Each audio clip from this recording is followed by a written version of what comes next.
These are stories of outdoor adventure and expert advice from folks with calloused hands. I'm James Nash, and this is the Six Ranch Podcast.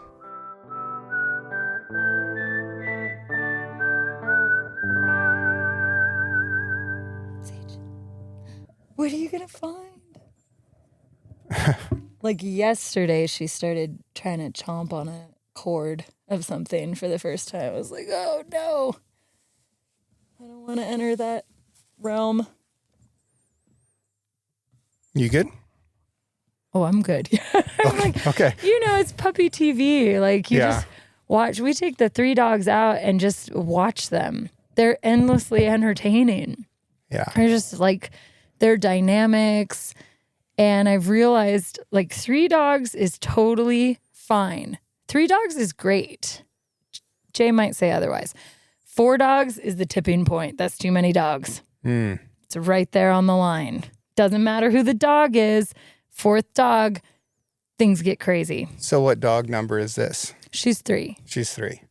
And you've had 4 dogs before? Okay, so we have Scout and Cypher. We've had them for the last, I think they're almost 4 years old. And then Sage is new. She's 5 months. I've had her the last 6-7 weeks. But we will occasionally dog sit for somebody. And these are all totally fine dogs. But the 4th dog dynamic changes everything. And it becomes pandemonium. It's too many dogs. Yeah. Well, she's a beautiful puppy. Thank you. I don't know what to say when people say that because it's like I had no hand in creating this dog, but she is really, really a good girl. It's pretty rare that we honestly ever have a hand in beauty of any kind, you know, unless you're some type of an artist, then that's still just a matter of perspective. But yeah, I think it's something to be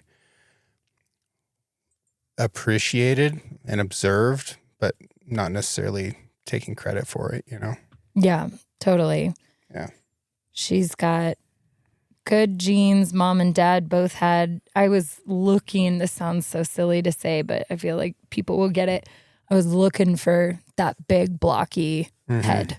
I wanted that thump when the head hit the floor. It sounds so crazy. And when I met her parents, I was like, oh, yeah, they were both really stout, really sweet, chonky labs. So I think she'll top out at around 85 pounds. How much does Musty weigh?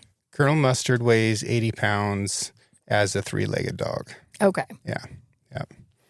So, well, what's new? You've changed venues since we last spoke. Yeah. Well, first, let me say thank you for caring at all about what I have to say. It's a huge honor. Anytime you want to chat, I'm always like, oh, wow, thank you. I did change venues. I bought the Kokanee Inn, so I'm an innkeeper now. And yes, I like that title. It's real old-timey and vaguely medieval, so I hang on to it. I was managing Wallowa Lake Lodge when we last talked, and we were talking about those historic bull elk in the lake area.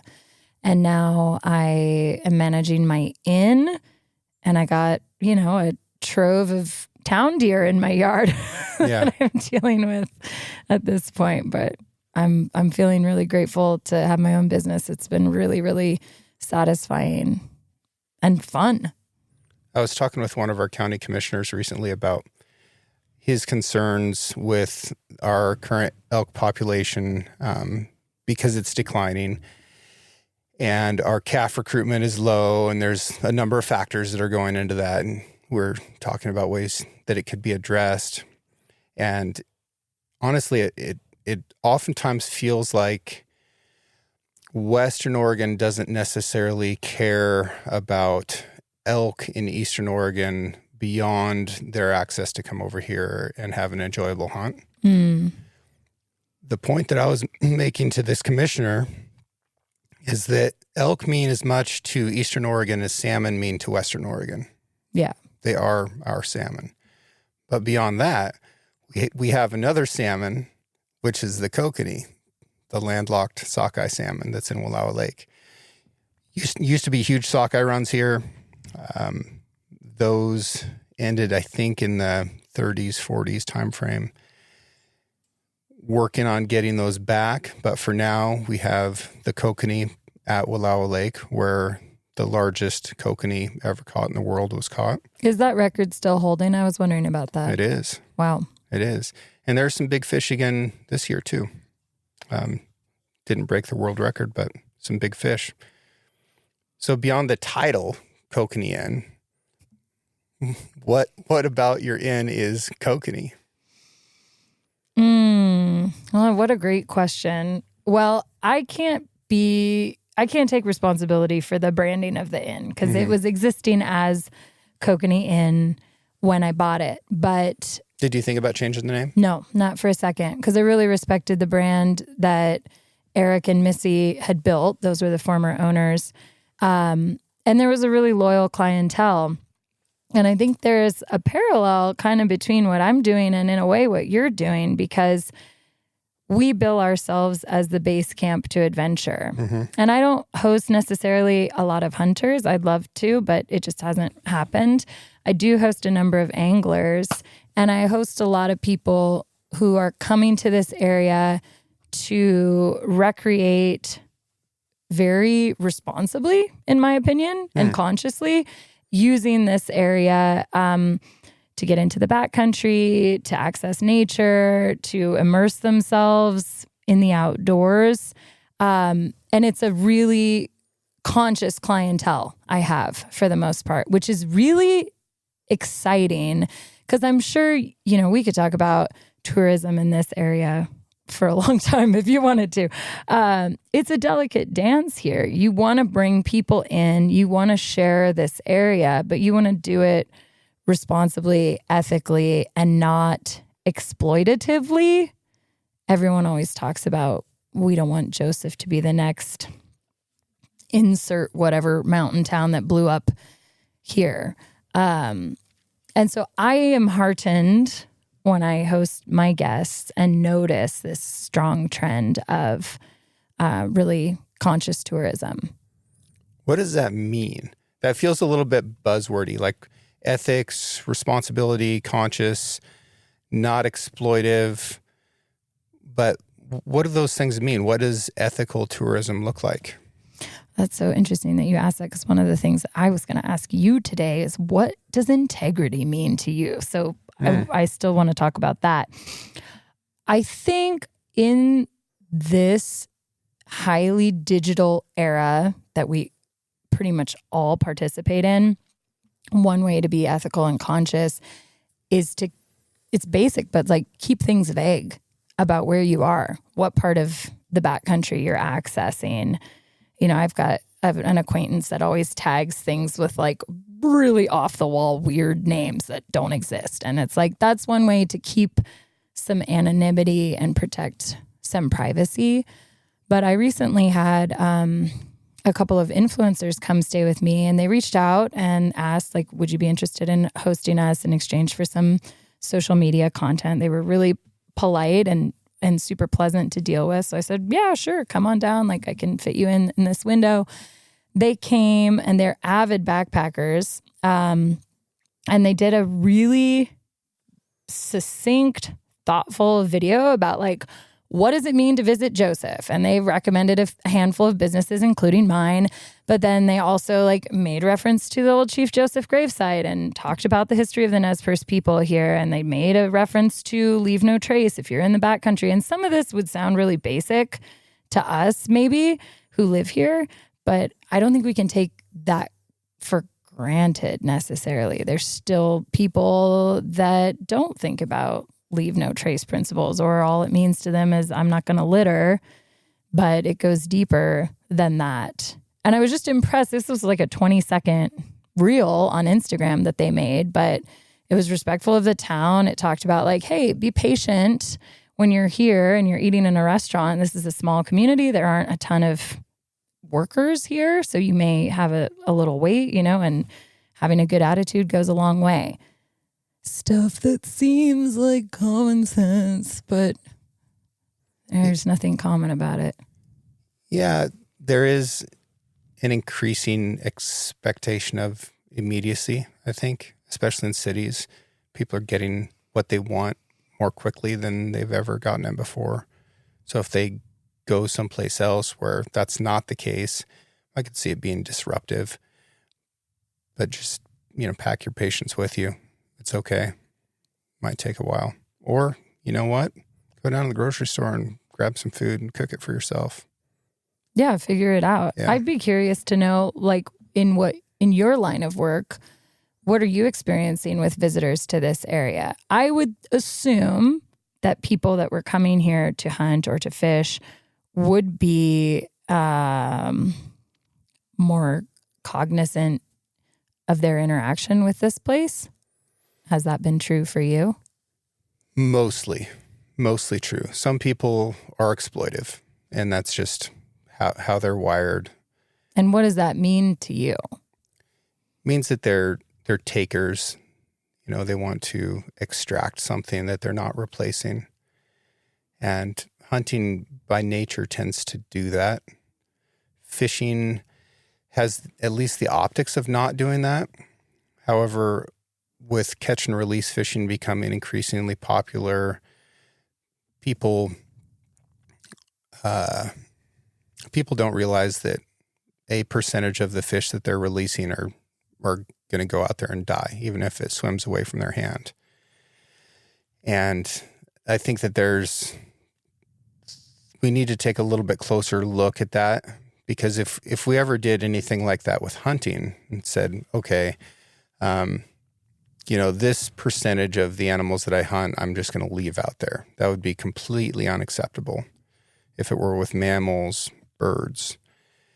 But with fish, for some reason, it is acceptable, maybe because it's less visible. I do a fair amount of diving up at the lake, and the number of dead fish that I find up there is really alarming. Really? Really alarming. Interesting. Yeah. That said, and this is the other reality, these are hatchery rainbow trout that are in many ways a synthetic species. They've been engineered to the nines. They exist for recreation. So yeah, it's an animal, it's a living thing, but it was designed, it was bred in a facility by the state. It was released into this water for the purpose of recreation. These fish are triploids, so they're not even able to reproduce. They simply exist to go out there and be caught. So if somebody catches a bunch of them and releases them, and then a portion of those fish go die at the bottom of the lake, well, they become food for that lake. So that's not necessarily a bad thing, but it's interesting because that would not be acceptable if it was deer or elk or ducks. No. Yeah. No, not at all. You got me thinking, I'll segue here. I just recently hosted someone from Tribe Fisheries who's involved heavily in the Lamprey program. Mm-hmm. And I go way back with Lamprey. I used to be an interpretive park ranger with state parks. I don't know if you knew that. And I worked back in the day with a tribal elder named Elmer Crow, who was like single-handedly responsible for spreading awareness and educating people about the lamprey and how misunderstood they were. So I'm curious to hear your perspective, because the tribe has reintroduced lamprey to the Minam and Wallowa rivers, is what I understand. Yeah, here on the Sixth Ranch as well. They did it on the Sixth Ranch. Okay, yeah. Tell me, what's your hot take? My hot take on lamprey. First of all, let's explain what lamprey are a little bit, which you could probably do better than me. Oh, wow. I don't know. They're a very prehistoric looking fish. It's an eel. Looks like an eel, but isn't an eel. It looks like an eel with a round mouth full of sharp teeth. So that puts people off. It's a parasitic fish, feeds off of all kinds of critters, but pretty integral part of the aquatic ecosystem and a very important traditional food to native folks in this region. Yeah, not only native folks, but the settlers who came afterwards. Really? I didn't know that. Absolutely. So, Papa Doug living down there on Doug Bar, when the river would flood in the springtime, lamprey would flood out into the fields, and they'd pick them up by the bucket load. And he did not have fond memories of eating lamprey, but they are very fatty. So it's a tremendous calorie source. And they were the best sturgeon bait. And they're largely gone from these reaches of the river. Nothing at all like what they once were. But we don't find adult lamprey hardly ever, occasionally in some of these screw traps. The baby lamprey, which are called like nemocytes or something like that. I can't remember. Oh, I don't remember. Yeah. They're like little tiny worms, and they like muddy, silty substrate. And there can be, just millions of them in a small area. Some of the alcoves in the river restoration project that we did here on the Six Ranch had those silty corners and were perfect. And I'd been asking the state fisheries for lamprey for years. Like, I think this is critical. If we don't get lamprey back, then the white sturgeon in the Snake River are not going to make it because they're not reproducing well. They're not growing quickly. We're not even able to take those white sturgeon out of the water. So not only is it catch and release, but we can't even lift them out of the water because we're trying to protect them so hard. And how recent has that been? Because that was one of the things I wanted to ask you about the catch and release fishing, especially with sturgeon. I know that's kind of a hot button issue because those fish get handled pretty extensively. Mm-hmm. Is that a big problem? Or if it is a big problem, how long has that been an issue? I don't know. I don't know when those restrictions came into place when we could no longer retain fish in Hell's Canyon, but it's been decades, at least. The most handling those fish get is actually from research, and there's like 6 different agencies that are researching fish down there at any given time. And, the sturgeon get caught on set lines, so they're, biting a line. They might be out there all night long, hooked up, getting hoisted out of the water, samples taken from them. And, it's done by biologists, and they're doing their best, but it's a lot of handling for those fish, for sure. When they do that, they remove one of the scutes. So those knobs that go down the sides of the fish are called scutes. The second scoot on the left side, they'll cut that off if they've been part of that survey. I think I've only ever caught one sturgeon in my life that didn't have one of those scutes removed. Whoa. So they are handling a lot of those. Every fish that I've caught down there has been handled. So it does make me wonder, is our process of research actually contributing to the problem of these sturgeon being able to reproduce? One of the major factors down there is we have invasive species like smallmouth bass and walleye that are starting to show up. Huge numbers of smallmouth bass. So the food that would be moving from the surface down to the bottom of the river where the sturgeon could get at it, the bass are largely getting that food before it can ever get down to them. So there might be a nutritional issue with the bass. That's one of the reasons that I've been pushing for fewer regulations for bass. And it looks like starting January 1st, we might be able to spearfish for bass in Hell's Canyon, which would be great. That won't have a huge impact on the population, but now there's no longer seasons or limits. But compounding that, the bass in there have a fairly high level of mercury. So you're only supposed to eat a few of them per month to keep below your healthy mercury threshold. And mercury is bioaccumulating, so once it's in you, it's in you. You're not getting rid of it. It's just stacking up. So people can't consume enough bass to make a difference. So I think that we should probably be exploring things like using them for fertilizer or things like that are, healthy and useful of that resource, helping the sturgeon, helping the waterway, but also not hurting people by making them eat too much of a toxic food. All that coming back to lamprey, eventually I was just complaining to a tribal fisheries dude because I just couldn't get lamprey. And he's like, well, I can get you lamprey. I was thinking that the tribal fisheries would be a better resource for that than the state. I can't imagine the state were putting much money into that program. Well, they just want to research stuff to death. So everything takes like a decade of research. And then by that point, those people have, retired or been promoted out of the position and maybe not handed the program on. Tribe showed up with a bucket of lamprey the next day and we threw them in the river. That's amazing. It's awesome. Yeah, I love that. So we got to try. I think lamprey are super important. But yeah. Have you been able to keep any tabs on it? I know they're doing counts, but just anecdotally on your properties, have you seen them? No, have not seen one. But we got to keep trying. They have a hard time navigating the 90-degree angles that are on fish ladders, is my understanding. Yeah, we were talking about this last night. The fellow from Fisheries who's staying at the inn is working pretty extensively on this, I think even with the Army Corps of Engineers, looking at not recalibrating the fish ladders, but doing something additional for passage for the lamprey because they can't. Yeah.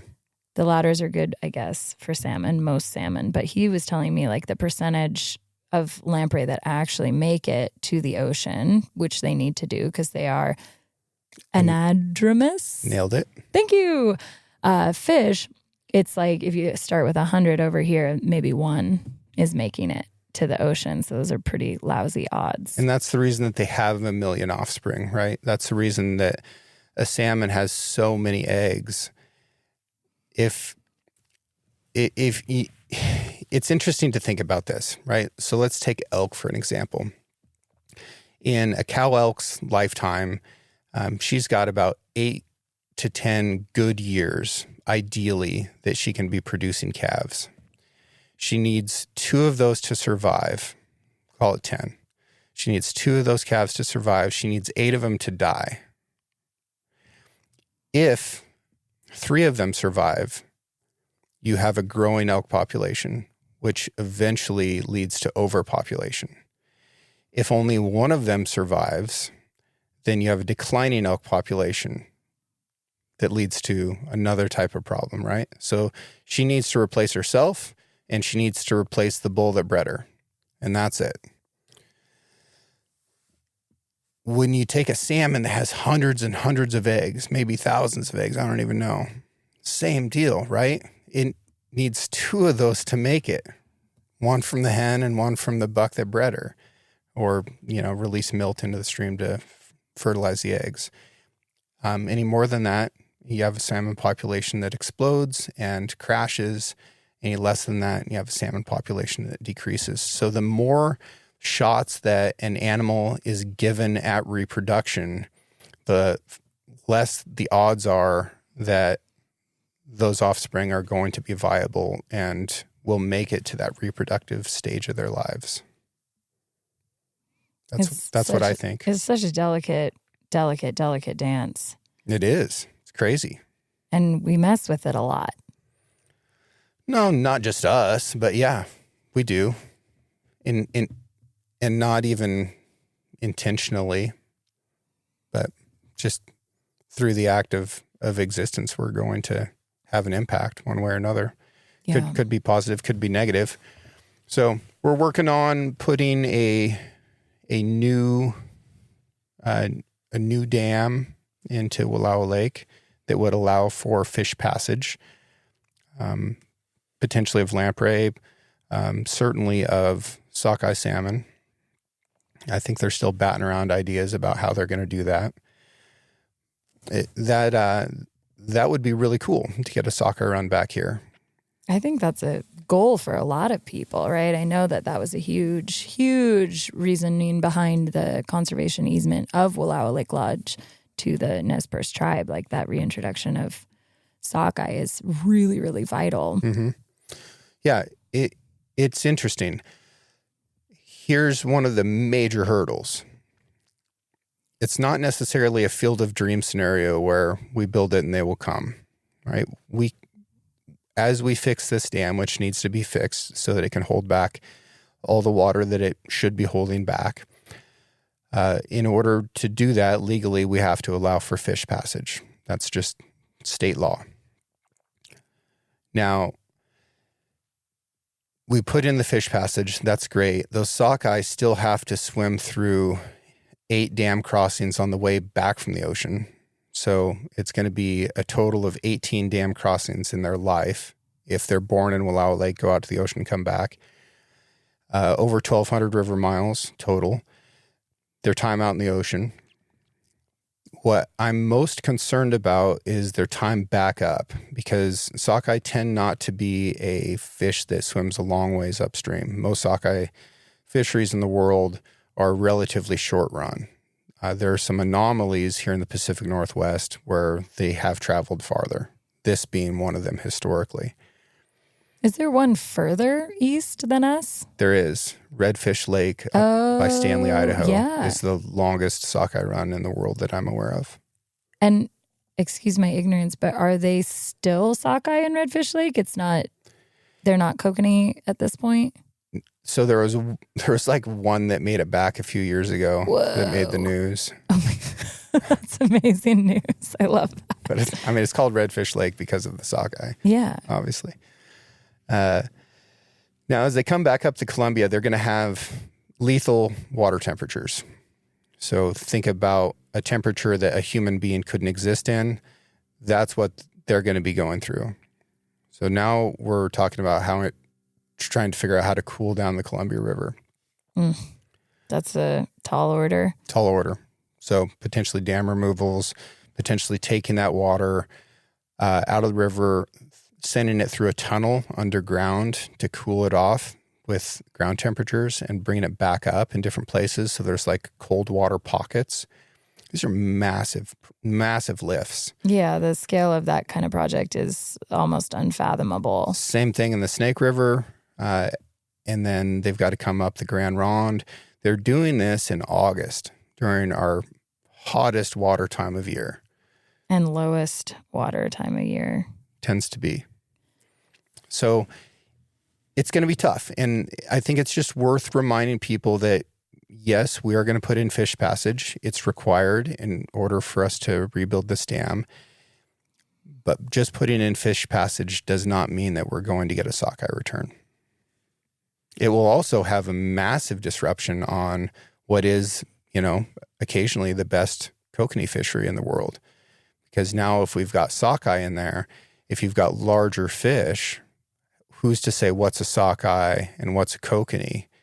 And will you be able to retain a fish that's 8 pounds or 9 pounds? Because with steelhead and rainbow trout, if it's over 20 inches, it's considered a steelhead. Even though they're the same species, even though that might be a resident rainbow trout that grew to over 20 inches. And as you get into restrictions and regulations, especially as you're trying to regrow a fishery, then that'll be a potential challenge that we'll have to figure out how to deal with in Wallowa Lake. Oh, I imagine it'd have to be monitored pretty closely. Mm-hmm. So people are concerned about that. It's interesting. And to what lengths should we go for a fish is another question. I think for the Western Oregon folks, anything for a salmon, right? And that's why I liken elk to salmon so that they can understand, like, if you would do anything, if you would forego electricity so that you could have a salmon return, what do you think we're willing to do to retain our elk population? Do you feel like your comments in that have been received? Like, do people have the same heart for elk that they do for salmon? And if not, why? It just depends where you live. Yeah. So here in Eastern Oregon, I mean, we haven't had an open salmon season on the Amnaha or the Wallowa in 8 years? Been a long time. So for us, it's already gone, right? We're moving on without them, even though there's fish that come back, but it's not enough to open a season. So what sacrifice should we make so that fish might occur further downriver? It's an interesting question. Yeah. Do you think too, I mean, I'm thinking about the small town that I'm from in Western Oregon, and there's a real healthy appreciation for big game over there. Mm-hmm. I grew up with bow hunter friends who took that very seriously. And we've talked in the last time I was on, we talked about the elk and how they're not really that different after all. Maybe. What your nicknames, like the Rosies versus the Rockies. Thank you, God. But I also think that like in lots of parts of Western Oregon, like you see elk by the side of the road, and not like you do here, where oh my gosh, maybe there's a herd 500 feet away and I slam my car door and they're all gone. Like I've visited the coast where elk are just hanging out, grazing right there while a bunch of cars are driving by. So I wonder if there's like an accessibility thing too, where people are just kind of like, oh yeah, these critters are around and less in hot pursuit like we are out here. Yeah. But I don't know. I hesitate to ever comment on the East-West divide because there's so many ideological differences as you cross this state. Well, there are, and I think it's awesome. But people are just people, and people in Western Oregon are acting the same way that I would if I was in their situation. Just people. But how could you live in Portland and care that the calf recruitment for the elk in the Snake River unit has been single digits for a few years? Like, would that affect your day at all? No, I don't think so. Right? Because you would have to care a lot about a subject that doesn't touch you to even begin to understand why that matters. Yeah, and I think there's going to be pockets, right? Pockets of people anywhere that will still care very much about that. We had a bunch of folks from tribal fisheries, from Trout Unlimited. We had representatives from all of our congressmen down on the Six Ranch recently for a little tour to look at the river restoration projects that we've done, the ones that we're continuing to work on. We talked about all this stuff, and there's a lot of smiling and head nodding. Does it ever turn into action is really hard to know, but at least folks are showing up and standing on the edge of the river and looking at it and listening to the people who live here. That's nice. There's attention being paid. Do you ever get a little jaded with that kind of a scenario? With like the dog and pony shows? Yeah. Well, when you call it that, I can't imagine that you'd be jaded at all. Yeah. Like what is that word? Like virtue signaling in a way of like, we're here, we're looking at it, but is anything going to actually change? I'm a little bit callous to it. I don't know about jaded. The one that gets me, Madeline, instantly is when I hear that folks are going on a listening tour. Like, I don't even know about this. Oh yeah, this was a thing for a few years, and I don't know if it's still going on, at least under that flag. But for a few years, I was seeing a lot of folks from the West Side coming out here, going on listening tours, and they were just going to go around and listen to people. And I thought you were talking about animals, like listening to birds. I was like, No. What's wrong with that? But just listening to people. Well, I don't know. Don't knock it till you try it, because Oregon Humanities was here at the Josephi Center and kind of doing the same thing, but I really respected it. They were just doing like micro podcasts with people. They interviewed me, and it was just kind of talking about like, hey, what's it like to live here? What's your day like here? Which I am in support of, because I like building community wherever you go. And one way to build community is realizing, this is going to sound so trite, but like, we're not so different after all. And I think that was the focus of that project through Oregon Humanities. Like, we're going to go all over the state and just have these 5-minute conversations with people as a reminder that, we're all Oregonians. We're all trying to live our lives. yeah, so it is still going on. It is still going on. But is that what the listening tour was? Or is this like, I'm going to be a fly on the wall at Cheyenne Cafe and listen to the table talk? No, it was largely what you described in slightly different formats. And I did participate in them. I didn't see a molecule of action occur from it. So that's where I'm at. And you're talking about building community. Well, we need to physically build something for that, right? There has to be something There has to be a metric. There has to be something that's quantifiable in order to show that this was worth anything at all. Otherwise, it's just ephemeral static. I would argue that Oregonians like a fair degree of ephemeral static. Many of them do. I prefer action. Yeah, I prefer action. I kind of knew you were going to say there needed to be a metric for this. And I was thinking, like, what would that metric be? I'm like, remembering back to my Ranger days, like, it always came down to like a survey. We're going to do a survey. Did you benefit from this? Was this micro podcast useful in your life? Did you learn something? Did you go talk to your neighbor afterwards? Yeah. Like, a survey can be one way to get some information as a result, but building community is a kind of nebulous concept. It is. But there are ways that you could measure aspects of that. You'd have to narrow your focus a little bit more, but I feel like you could come up with measurable things. Now, beyond that measurement, it shouldn't just be something that fills up a block on a spreadsheet somewhere and, aspires to be part of a PowerPoint presentation someday. That's so bleak. It's reality. Oh, God. It's reality, yeah. Right? And it's got its 30 seconds of fame on a slide for a bunch of folks that are thinking about something else and don't want to be there. But yeah, I think that I'm more of the mindset of let's not necessarily do a 10-year impact study. Let's get a bucket of lamprey and throw them in the river. Let's do something. That's very heartening. I'm with you on the action front. I love when something is just happening and it doesn't have to be dissected in 1,000 different directions and a bunch of people have to be consulted and blah, blah, blah, blah, blah. And I'm thinking back to when I did first meet Elmer Crow, the Nez Perce elder who was leading the charge for lamprey education. And I was a state park ranger intern in charge of the natural resources stage at the state fair.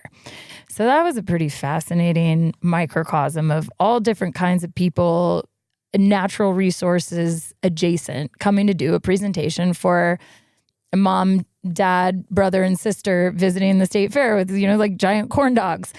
And it was a really cool opportunity because all different kinds of people were coming in. But I think at the time I was like 19. I was tasked with keeping riding herd on this thing. And Elmer comes in and I remember he was smoking. I was like, oh man, I'm not going to be the one to tell this elder hey, you can't really smoke here. So I didn't. I'm like, whatever.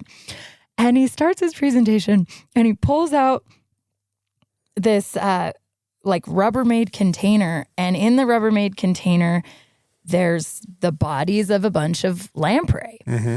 And I remember he said something like, wow, you probably think this is a really creepy looking fish. And he was a hilarious guy. He had such a wicked sense of humor.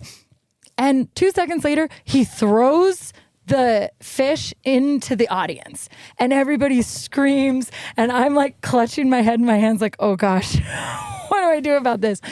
Well, it turns out that they were rubber molds he had made. It wasn't the actual fish. But man, the effect. And at the time, I was learning all about natural resources interpretation. And basically, it's like writing a song. What's your snappy hook? What are you going to bring people in with? And throwing a faux lamprey at an audience full of fairgoers was not on my bingo card for that year. But man, it got everybody's attention. Got them to wake up. And I just remember... Better than a PowerPoint. Way better than a PowerPoint. I just remember thinking this guy's got my respect forever and ever. Amen. So that's action, right? Coming back to your point about taking action. Yeah. And we're still talking about it, right? So that was an effective presentation. Good job, Elmer. Yeah, good job, Elmer. That was years and years and years ago. Yeah. Okay, so I want to ask you, if I can, integrity. Integrity. I am... Why are we talking about integrity? I love talking about it. Great. Huge fan. Cool.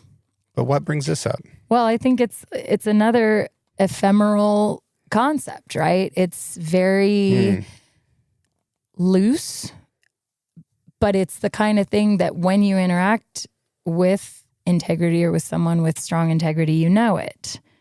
My life, when you asked me to come on the pod, I was thinking about, gosh, my life right now is pretty small. I am running my business and channeling a lot of energy into that. But the biggest thing I channel my energy into is raising young men, which is the hardest thing I've ever done in my life. And any mom of 3 or more boys, like a solidarity sister, like I think everybody gets it. Your sister and I have talked about this too. It's tough. Yeah. And trying to teach integrity is tough. It's not something that's easily rubbed off on anybody. And I'm thinking about, like, I'll get in the weeds about parenting and feel free to reroute me anytime you want because I'm so passionate about this. But like, I read once that like your children are not a reflection of you. But that's a very common misconception, especially in our society. People think, oh, that's kids' behavior is rotten. Like, just look at the parents. But I can sit here and model my values and what is integrity to me and try to show and teach those concepts to my children who can go absolutely rogue and do whatever the heck they want because they're their own individual people. So I've gotten really interested in community standards around integrity, accountability, honesty. And I'm at the point now where I believe like you must have a much broader sharpening stone, so to speak, for the formation of a young person to have integrity. It can't just be from parents. So I wanted to know about, because I respect the heck out of your family. Like, if a Nash is going to ask me to do something, I'm not going to say no because I respect and like you all so much. When did integrity come on your horizon? Like, when did you start clocking that? And who were the people that modeled that for you? It's a really good question. I think under that flag, I really started to learn about integrity in the Marine Corps. I knew you were going to say that. Right. I had such a strong feeling. Yeah, please tell me more. Now, I definitely learned about it my entire life. Honesty is very much a virtue within any rural community. And I'm sure it is within urban communities as well, but you have enough anonymity within anonymity takes it away. Urban communities that I feel like people can get away with less integrity oftentimes. And accountability. Now, there's a couple things that go into integrity. One is that I guess it's worth mentioning that within Marine Corps leadership, there are these leadership traits that everybody has to memorize by heart. This is like carved into my DNA at this point. So it's justice, judgment, dependability, integrity, decisiveness, bearing, endurance,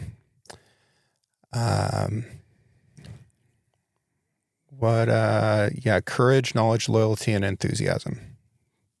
I was not expecting enthusiasm to pop up at the end of that list. Yeah, enthusiasm is an important leadership trait, and it's one of my weaknesses as a leader because I tend to be a little bit more stoic and less expressive, and it's difficult to maintain bearing and also have enthusiasm because you can't have any false enthusiasm. It has to be genuine. But if you are genuinely enthusiastic, that means that you've maintained your integrity. You can still maintain your bearing in the way, you're perceived, I guess, is another way of looking at bearing. Do you think enthusiasm is in the list because it's contagious? And like a lot of people would say a good leader showing enthusiasm for something, even something as grueling as warfare, can bring other people up. It's energizing. Yeah. It's charismatic. It's endearing, I think. And it helps with morale.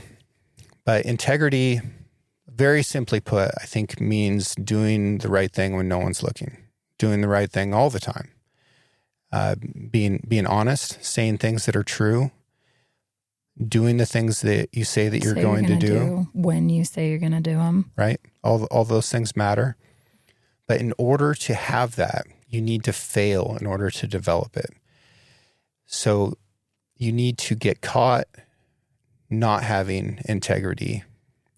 Hopefully get caught by yourself and then have the courage to identify it and to tell somebody about it, to accept the punishment for it, and understand that accepting that punishment and dealing with whatever pain comes from that punishment is worth it.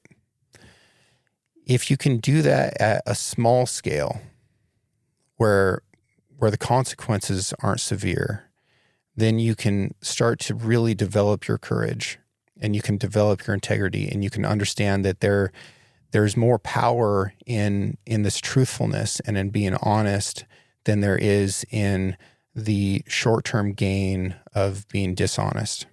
Did that happen to you? Did you have an experience like that you remember from being a young person? Oh, certainly. Yeah. I fessed up to stuff all the time. I was good about that as a kid. And I think that my parents would say the same thing. In fact, one time at recess, I found this giant metal washer that was almost the size of a dinner plate. And I, threw it as hard as I could and it hit a truck windshield. And one of the, recess police, whatever they're called. Fun squashers. They came up and they're like, "Hey, who threw this?" And I was like, "I did. That was me." That took a lot of courage. As a little kid, I think so. Yeah. But that was the way that I'd grown up and whatever. I'm not going to take credit for my character being what caused me to do that. What was interesting, that guy's name was Roy McConaughey. When I was in the Marine Corps, he sent that metal disc with a note describing what had happened to my dad. And, that really stood out to him. And he'd been in education his entire life and had not seen something like that before. Enough that he kept that. That's and wild. Wrote it down. And my dad, shared the note with me. And it was pretty special. Some examples in officer candidate school, when we're going through that rigorous training, you would have your gear list that you had to put specifically all of these things into your pack. And when we're going out for a march, for a hike, we're carrying all this stuff. And that means everybody's carrying the same amount of weight. Now, there were guys that would try to not carry as much weight. And I remember a couple times that we came back and they're like, "Okay, drop your packs. Show me this item." Everybody holds it up. Put it away. Show me this item. And then there was a time that they said, "Hey, pick up your jacket," or whatever. And somebody didn't have it. Right? This is metaphorical too. Like you're literally not carrying the weight. Yeah. Wow. An integrity violation in officer candidate school is immediate expulsion. And that's what it's called? Integrity violation? Yeah. If you're an integrity violator, that is the black mark. Because how could you go on after that? That's immediately grab them and they're gone. They are out of officer candidate school. They will not be in the Marine Corps. Do not pass go. Do not collect $200. They're out of the Marine Corps? Gone. Wow. We never saw them again. Like, that's it. Dang. They get snatched out of the building and that's it. Oh my gosh. Another one was you have to carry your canteens full of water and you're not allowed to drink that water. Right? Because that makes sense, but whatever. Willpower test. Yeah, and the weight thing, and who knows what the reason is. But there was a time that a guy drank some water. We got back and they said, "All right, hold out your canteen, tip it over. Now, if they're all full, they're all going to empty at the same time, right? And this guy's ran out because he either drank some of it or poured some of it out. Gone. Does this instill in you, though, a sense that somebody is always watching? And is that the intent of some of these exercises? Like, you are accountable all the time, which is true, I would argue. But like, this is like taking that to another level. Like, everybody empty your water bottles in unison, and we're going to find out real quick who doesn't have the integrity. Right. Well, this is more about inspection, right? You inspect what you expect. Trust everybody, but inspect everything. Now, if this was definitely a situation where that guy thought he could get away with it. Otherwise, he wouldn't have done it. He wouldn't have risked all of that over a sip of water. But he thought he could get away with it. So he thought he wasn't being observed. He thought he wasn't going to be inspected. Now, everybody else thought the same thing, but did it correctly anyways. Towed the line. Did you ever find yourself in the position of having to, I guess I'll call this like performing an integrity test on someone under your command? Oh, constantly. Yeah, constantly. And maybe these are really obvious questions. I don't know a lot about the military, so I'm fascinated to learn. All I know about the military is from my grizzled and very jaded Vietnam veteran father who doesn't love talking about it, and understandably so. What did that dynamic or interaction feel like for you? Well, what it tells you is that, all right, if I can't trust you with this simple thing that was easy, how am I supposed to trust you with something that's complex and difficult, that has major consequences? Because I am of the belief that how you do one thing is how you do everything. Yeah. And that's not necessarily true, but it's true enough to be able to say it. I think it's pretty true. Yeah, to an extent. So yeah, in those situations, okay, even if it's like you're showing up late and you're giving me a bullshit excuse about why, man, I can't trust you anymore. Trust is gained in drops and lost in buckets. Yeah. So that might mean that they're getting demoted, that they're getting pay cuts, like they're going to get real consequences for that. Furthermore, if it was getting up to my level as an officer, that's real bad. Yeah. Because it's made it through like 3 non-commissioned officers before it got to me. And the lion's share of the problems are taken care of by those guys before I ever even find out about them. But if it does get to me, not only do they have to take whatever punishment they're getting, from me, they're going to get it in ways I don't ever know about from the staff sergeant, from the sergeant, from the corporal. Like they're going to feel pain in layers so that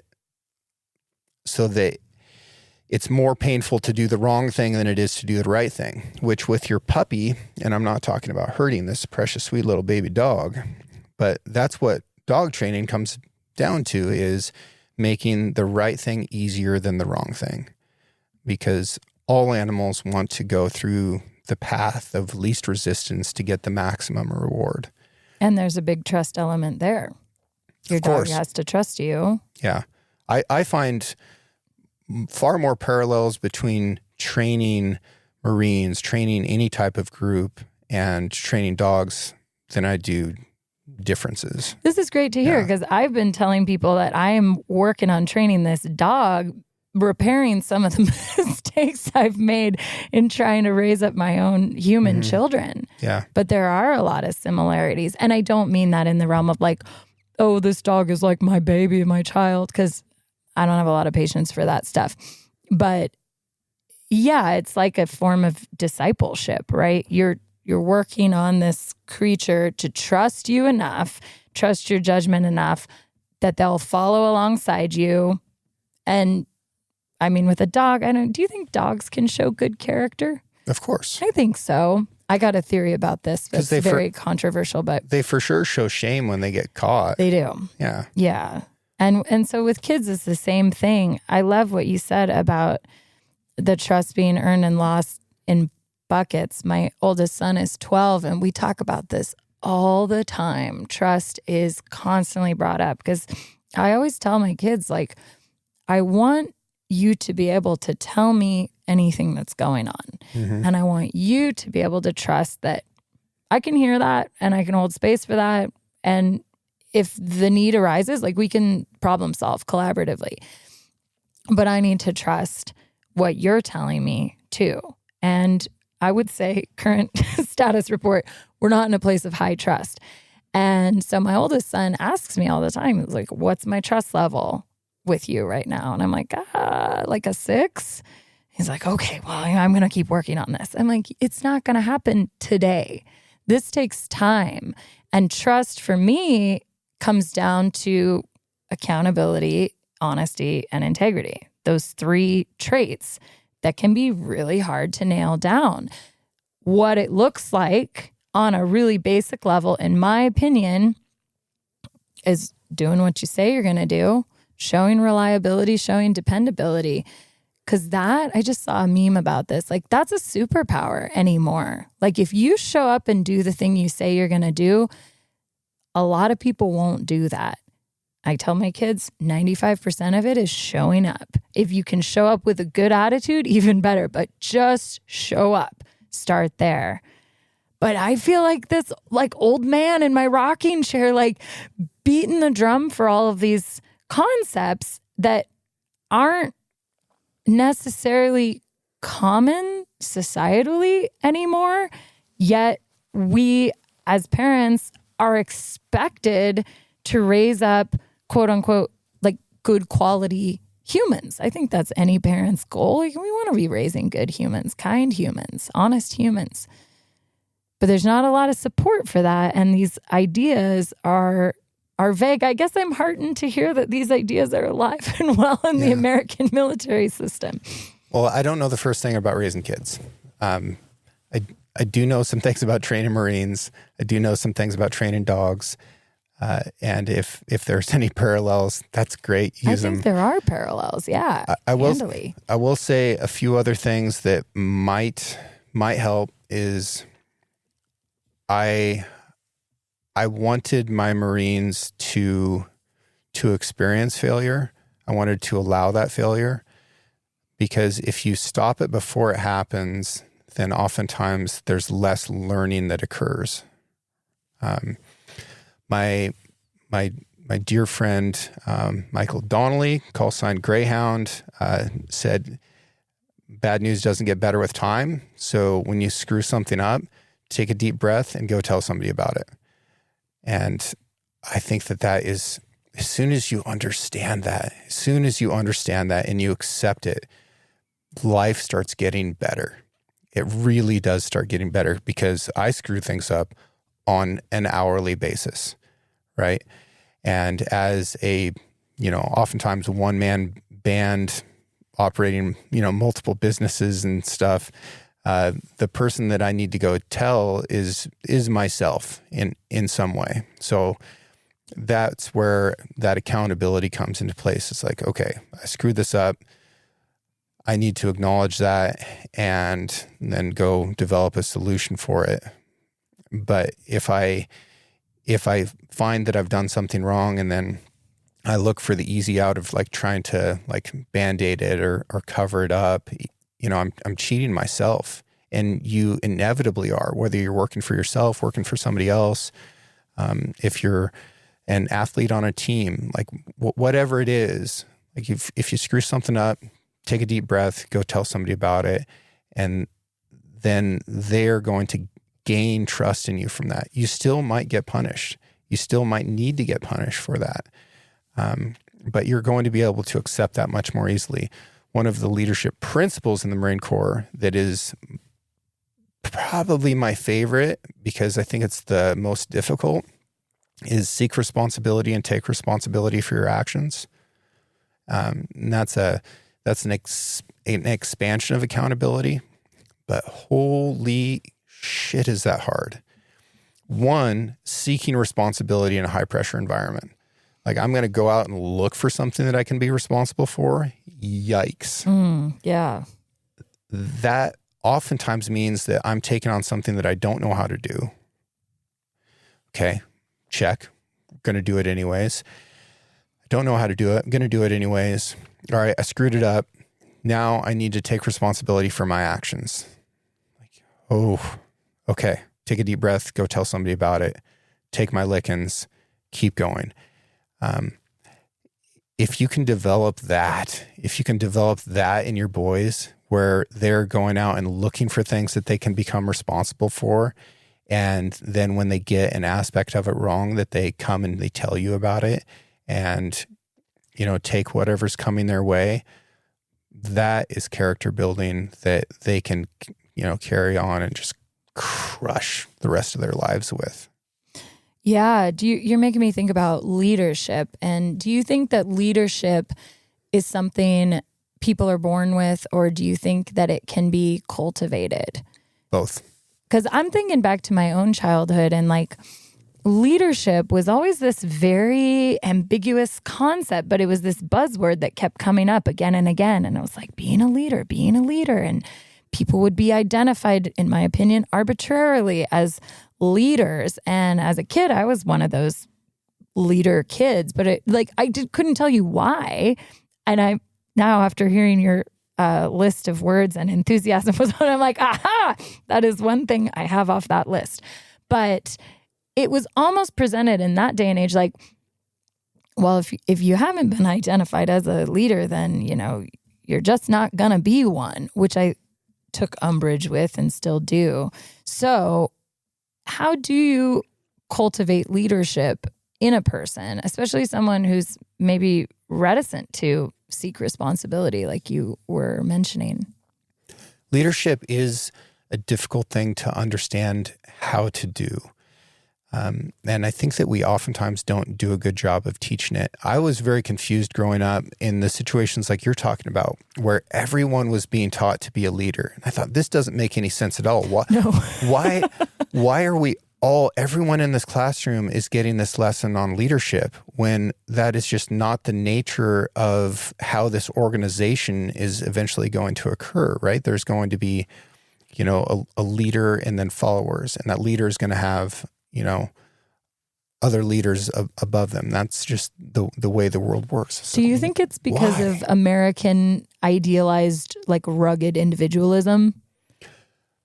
No, what I think it is, and this is what I hope in my heart that it is that we knew that not everybody was going to be capable of it. So we're going to throw all the noodles at the wall and see which of them stick. This is like the salmon crossing. This is like the salmon thing. We've come full circle. Yeah, right. I love it. So we're going to give everybody the opportunity to learn this stuff, and we're going to see which of them ends up going that direction. And that's really the only way that I feel like it can work. Leadership comes down to, very simply put, setting the example. So if you, in all things, set the example, because I'm sure you know this as a parent, that your kids are watching you way more than you probably realize that they would. They are not always going to follow your example, but they for sure will if you do it wrong. Yeah, just, some low stakes stuff. No pressure there. Yeah. It's the same way with any kind of leadership. Same way with training dogs, right? If you're inconsistent and your dog watches you do the wrong thing, your dog's going to start doing the wrong thing too.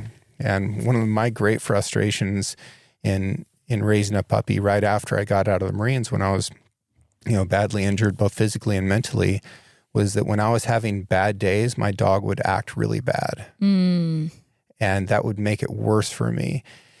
And it took me the longest time to realize that my dog was just following my example. And feeding off your energy. Yeah, if you want to get horoscopy about it. I do want to get horoscopy about it. I thought you might. Yeah, but it's the same thing, right? Energy and motion, setting the examples. It's all the same stuff.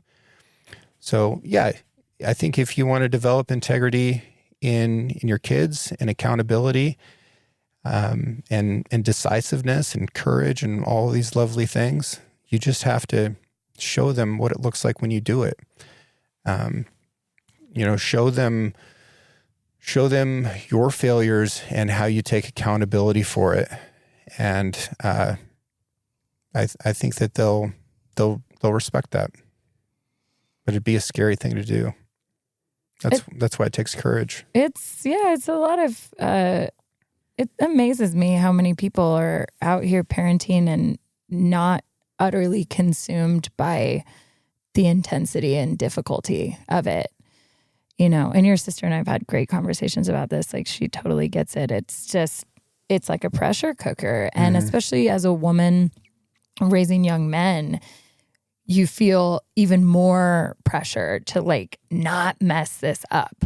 Like, I can't understand. Like, I always say, like, my joke is like, if you open my boys' brains, it's like a bunch of squirrels running around all the time. Like, that's how they operate. And so a lot of the time I don't understand what they need or how they have to treat each other. But I want to ingrain these concepts and ideas that I think, me as their mom, as a human being, are helpful to anyone in any walk of life. But it's tough because I've had people say, like, boys only respond to violence. Like, boys only get, they can only understand physicality. And I think that's really reductive for men. I don't want to believe in a society of, now we're really going out here into the weeds. I don't want to believe in a society that treats men like that. Like that, they just need to fight each other all the time. And please make no mistake, like, my 3 sons are fighting each other all the time. And they are really physical. It's like a gang of wolf pups all the time. But as a woman, I want to believe that men deserve to have the same access to like emotional understanding and communication tools that anybody should have. Yeah, I would say so. But it's hard to teach when you open up the brain and there's a bunch of squirrels running around. Hopefully that doesn't sound insulting to anybody. I'm in the trenches with these guys and trying to figure it out. And yeah, I realized the other day, I was like, I got this puppy. I'd love to train her on ducks. I think she'd do great. I don't have a lot of hobbies right now because my hobbies are raising these kids and running this business. And thank God, to be so lucky. But it does take a lot of focused energy. Tell me a little bit about the inn. Yeah, what do you want to know about the inn? Are there like rooms with beds that people can sleep in? Thank you. Yeah, the inn, Kokanee Inn, established 2019 by Eric Makala and Michelle Britt, who became my good friends and kind of hospitality colleagues while I was managing the lodge. We bounced a lot of ideas off of each other, and then I was really honored when they asked me if I would buy the inn from them so they could, in theory, retire. Those guys are really dynamic. I don't know if you ever met them, but they're doing all kinds of cool projects and volunteering in the community, and they're just awesome people. And so initially I said no because I couldn't figure out how to wrap my head around doing all this stuff. But my partner, who's worked for himself for 20 plus years, was really adamant that I needed to have my own business. And he really encouraged me, like to the tune of like boot in the butt style, like, you got to do this. But that's what I needed. And so I bought the inn from them in early March of last year. And so I've got 2 seasons under my belt. We've got 9 rooms. We can sleep up to 30 people. We are a bed and breakfast in that we serve a full hot breakfast every day to our guests. But I really respected this, that the former owners didn't want to be called a bed and breakfast because there's such a strong connotation with what that is. Yeah. Conjures up, like the lacy curtains and the seashell soaps and like things like that. And that's not our vibe at all. Like, I really want the inn. One of my huge values is just accessibility for all people. I want everybody to be welcome. So I have tons of families. There was a time this summer that there were like 6 babies at the inn. It was really wild. There was just babies everywhere. It was very fun. But families, couples, young, old, all different generations. We host a lot of family reunions, which is my favorite. I had a big wedding group with the family from all over the country and India. So all kinds of people were coming in and out of the inn all weekend. And that just fills me with so much joy. So it's kind of a one-woman deal. I do breakfast 7 days a week. I do most of the cleaning. I do all of the like admin and logistical stuff, although I do have an awesome bookkeeper, thank God. And then in the summer, I have a couple of very integrity-rich local young people that come and help me out when things get really busy. And I've got a couple of friends that will help with the inn too when I need to be away. So it's a small team of trusted people, and we have guests from all over. I just had some guests from Belgium who were doing a 30-day tour of Oregon. And when I asked, well, why, how did you decide to come to Oregon? They said, oh, well, one of them was working in travel and tourism in Belgium and would go to these conferences and met one woman from Travel Oregon who's just out here beating the pavement.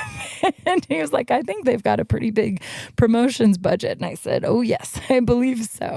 But this one woman in Belgium from Travel Oregon was like, hey, come visit. So here this couple was staying all over the state and going to some great spots. They were going to be on a dude ranch in Fossil. They'd come from the historic Central Hotel in Burns, which I don't know if do you spend any time in Burns? Not on purpose. What? Burns is so cool. Mm-hmm. The last time I was in Burns was the night that the hooligans took over the wildlife refuge. Oh, gosh. Which felt like it might have been the beginning of like the Civil War or something. What timing? Yeah.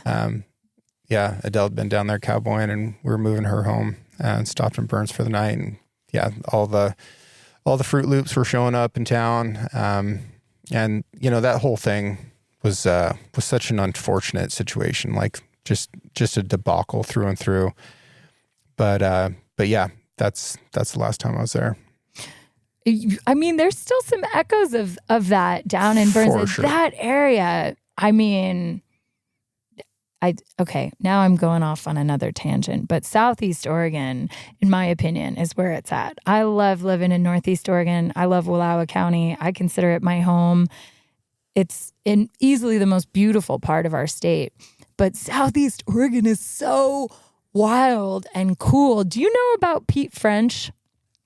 All right, so I just finished. I knew about Pete French and I'd done this pilgrimage down to the Round Barn, but I just finished what would now be considered a totally politically incorrect biography about Pete French that was written in the 1960s by, I think his name is Guy French, or I can't remember first name, but same last name, no relation. And it's amazing to think about because if you don't know, for people listening, Pete French was a cattle baron in the late 19th century. And some would argue there's not really been a cattle baron of that ilk since in the Pacific Northwest. At least I'm sure Texas could give him a run for his money. But when you get down into that Malheur Steens country, it's rugged. It's tough country. And this guy was running thousands of cows on hundreds of thousands of acres at a time when people are writing letters that take days to get anywhere to conduct a business deal. He's doing livestock auction numbers that would rival numbers today. Hundreds of thousands of dollars in 1870 something. It's wild to think about. And then he was murdered. He was murdered. Yeah. Because he wasn't particularly liked locally. And I think we can understand and empathize living in a small cattle-centric rural Eastern Oregon town. It's you're coming back to character, right? Your character counts for a lot. And you're... I'll probably do a show on Pete French at some point. Yeah. Oh my God. If you do a show on Pete French, can I come talk about it? I don't know anybody who's more obsessed with him than me. Okay. Are you obsessed with him? Not obsessed. I think it's interesting. It's a fascinating story. Even his death was interesting, but I don't want to go too much farther down that road because I do want to. I do want to dedicate a show to that. I'm sorry, I'm the tangent queen. I will always chase down these tangents. Anyway, Burns has gotten really cool, James. If you should go back to Burns, check out the Historic Central Hotel, go to the Pine Room. You can have shrimp cocktail before your dinner. It's very weird in the best way. Yeah. No, Southeast Oregon's awesome for sure. But I don't necessarily want the whole world tromping down there and mucking it up. How could they possibly? It's like they'd get lost. They'd get scared. They'd get lost. They'd get stuck. This sweet couple that was staying with me told me they went down to Alvord Desert and they got a flat tire. And they were lovely people. They were like, oh my gosh, we're so embarrassed. We weren't prepared. Luckily, a bunch of people came out of the woodwork to help us. And I said, yes, Americans do love to help change a flat tire. I think that is one of our very endearing qualities. Yep. But that's the kind of thing that happens when you get down there. That's kind of that's two spare tire country down there. Got to be really prepared. I'll tell people even when they're going on the 39 road, which if you're listening, you don't know what that is. That's a seasonal Forest Service road that goes down to the Hell's Canyon Scenic Byway. There's no cell reception. That road's potholed to beat the band.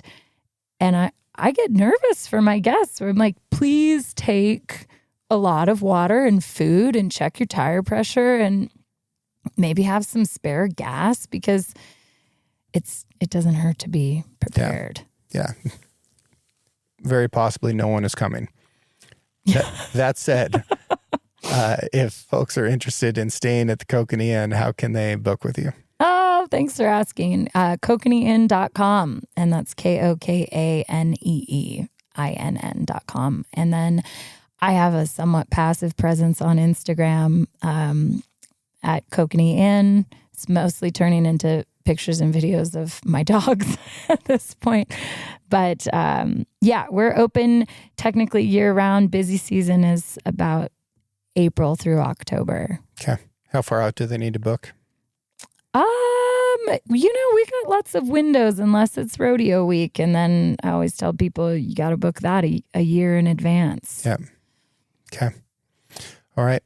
Well, thank you as always for the conversation. Oh, thanks for having me. Thanks for bringing your puppy over so I can hang out. Oh gosh. Yeah. Is she at your feet? Yeah, she is. She's vibing over there. Yeah. I had some elk blood on my pant leg that she licked off for me, and she's just been sleeping down here next to me this whole time.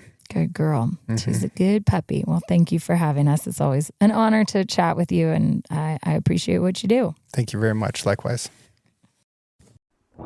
Thank you to everyone who has taken the time out of their busy lives to write a review for the show and share it with their friends. I'm extremely proud of how intelligent, engaged, and adventurous this audience is. Original music for the Six Ranch podcast is written and performed by Justin Hay. Art for the Six Ranch podcast was created by John Chatelain and digitized by Celia Harlander. Thanks for listening, and we'll see you again next week.